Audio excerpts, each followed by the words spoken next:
ঈদ যাত্রার ষষ্ঠ দিনেও বাড়েনি যাত্রীর চাপ। ট্রেন ছাড়ছে সময় মতো, বাস চলাচলে নেই অভিযোগ, ভোগান্তি ছাড়াই গন্তব্যে ছুটছে সাধারণ মানুষ। প্রতি বছরের মতো এবারও ঈদ উদযাপন করতে রাজধানী ঢাকা ছাড়ছে হাজারো মানুষ। তবে সারা দেশে এবার মহাসড়কে চিরচেনা সেই যানজট নেই। স্বস্তিতেই বাড়ি ফিরছেন সাধারণ যাত্রীরা। বিশেষ করে রেলপথে যাত্রীদের স্বস্তির ছাপ স্পষ্ট। ঈদের সময় ট্রেন বিলম্বের ঘটনা প্রায় নিয়মিত হলেও এবার এখন পর্যন্ত কোনো ট্রেন দেরিতে ছাড়েনি। আজ শনিবার সকাল থেকে কমলাপুর রেল স্টেশনে প্রতিটি ট্রেন নির্ধারিত সময়েই যাত্রা শুরু করেছে।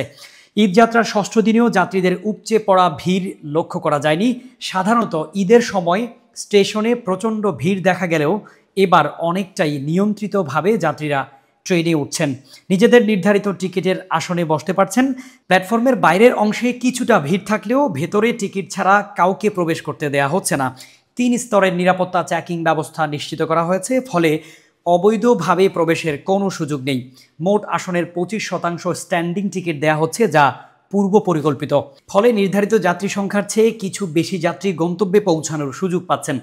আর ঈদযাত্রা নির্বিঘ্ন করতে জেলা প্রশাসন, হাইওয়ে পুলিশ, জেলা পুলিশ ও ট্রাফিক পুলিশ সহ পুরো মহাসড়কে কাজ করছে। এদিকে সকল বাস মালিক ও সারা দেশের সকল রুটে অতিরিক্ত ভাড়া নেওয়া বন্ধে বিশেষ নজরদারি করছে সরকার। স্বাভাবিক সময়ে যে গতিতে যানবাহনগুলো চলাচল করে, ঈদের শেষ মুহূর্তে এসে সেই গতিতেই চলছে যানবাহন। এতে খুশি যানবাহনের চালক ও যাত্রীরা। বিভিন্ন মোড়ে মোড়ে মাইকিং করে চালক ও যাত্রীদের বিভিন্ন সচেতনতামূলক পরামর্শ দেওয়া হচ্ছে। আরেকটি উল্লেখযোগ্য পরিবর্তন হলো, ট্রেনের ছাদে যাত্রী ওঠার দৃশ্য এবার দেখা যাচ্ছে না।